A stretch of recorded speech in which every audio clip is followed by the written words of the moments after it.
రెండో విడత సర్పంచ్ ఎన్నికలలో భాగంగా ఈరోజు నా నియోజకవర్గంలో 5 మండలాలలో ఎన్నికలు జరుగుతూ ఉన్నాయి.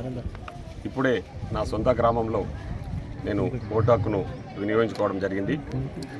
నేను ప్రజలందరినీ కూడా ఒకటే కోరుతా ఉన్నా, మీరందరూ కూడా ఓటు హక్కును వినియోగించుకొని ఈ ప్రజాప్రభుత్వాన్ని ఆశీర్వదించాలని చెప్పేసి ఈ సందర్భంగా కోరుతా ఉన్నా.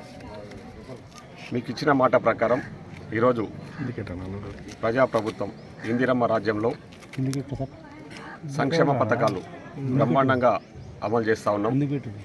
మొన్న మొదటి విడత జరిగిన సర్పంచ్ ఎన్నికల్లో కూడా మెజార్టీ స్థానాలు కాంగ్రెస్ పార్టీ కైవసం చేసుకోవడం జరిగింది. నాకు పూర్తి నమ్మకం, విశ్వాసం ఉంది. రెండో విడతలో జరుగుతున్న సర్పంచ్ ఎన్నికల్లో కూడా భారీ మెజార్టీతో కాంగ్రెస్ పార్టీ తరఫున నిలబడ్డ అభ్యర్థులందరూ కూడా గెలవబోతూ ఉన్నారని ఈ సందర్భంగా ఆశాభావం వ్యక్తం చేస్తూ ఉన్నా. ముఖ్యంగా ఈరోజు సంక్షేమ పథకాలకు సంబంధించి ప్రజల్లో సంతోషం వ్యక్తం అవుతూ ఉంది. సన్నబియ్యం కానివ్వండి, ఇందిరమ్మ ఇళ్ళే కానివ్వండి, ఆర్టీసీ బస్సులలో మహిళలకు ఉచిత సౌకర్యం, ముఖ్యంగా ఈరోజు పండించిన పంటను సకాలంలో కొని 24 అవర్స్లో వాళ్ళకు మద్దతు అమౌంట్ అకౌంట్లో జమ చేయడం జరుగుతూ ఉంది. అదేవిధంగా బోనస్ వేస్తూ ఉన్నాం.